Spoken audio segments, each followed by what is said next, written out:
Il était une fois, dans un royaume mystique du Moyen-Orient, un roi nommé Rachid. Le roi Rachid était un souverain bienveillant, mais il avait un défaut majeur. Ses émotions étaient longues comme un cheval sauvage, galopant hors de contrôle au moindre déclencheur. Les plus petites joies le comblaient d'immenses bonheurs, tandis que les petites déceptions le plongeaient dans une profonde tristesse. Ce manège émotionnel constant l'épuisait et le laissait en quête de paix. Un jour, le roi Rachid s'assit sur son trône doré, entouré de la beauté de son palais, et soupira profondément. « Il doit y avoir un moyen de trouver une paix durable », pensa-t-il. Déterminé à trouver une réponse, il fit venir l'homme le plus sage de son royaume, un sage nommé Zaïd. Zaïd était célèbre dans tout le royaume pour sa sagesse et son discernement. Quand il arriva, sa présence calme apporta du réconfort.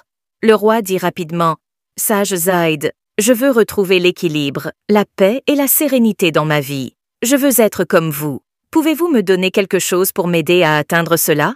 Je paierai n'importe quel prix. » Zaïd regarda le roi avec des yeux bienveillants et dit « Mon cher roi, ce que vous cherchez est vraiment inestimable. Aucune richesse, pas même votre royaume entier ne peut l'acheter. Mais je vous le donnerai en cadeau si vous promettez de le chérir de tout votre cœur. » Le roi Rachid accepta avec enthousiasme et Zaïd quitta le palais. Zaïd dit « Des semaines passèrent et le roi s'impatienta, se demandant ce que Zaïd allait apporter. Finalement, Zaïd revint avec une petite boîte en jade ornée. Il la remit au roi avec un doux sourire. Le roi Rachid ouvrit la boîte avec empressement et y trouva une simple bague en or.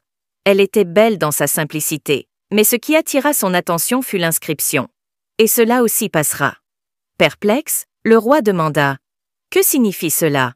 Zaïd répondit « Cette bague, ô mon roi, chaque fois que quelque chose éveille vos émotions, que ce soit la joie ou la tristesse, touchez la bague et lisez l'inscription. Ces mots vous aideront à trouver la paix dans n'importe quelle situation. » Au début, le roi Rachid était sceptique, mais il faisait confiance à la sagesse de Zaïd et commença à porter la bague.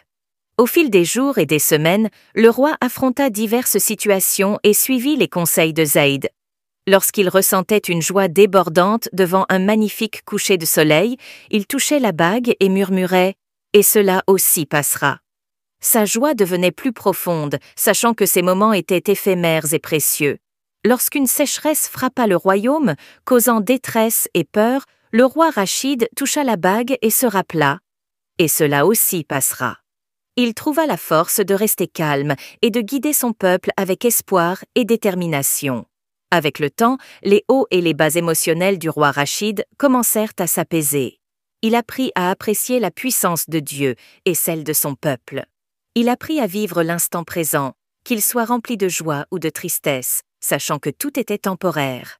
Son royaume prospéra sous sa règle équilibrée et sereine, et il devint connu comme le roi sage capable de faire face à n'importe quel défi avec grâce,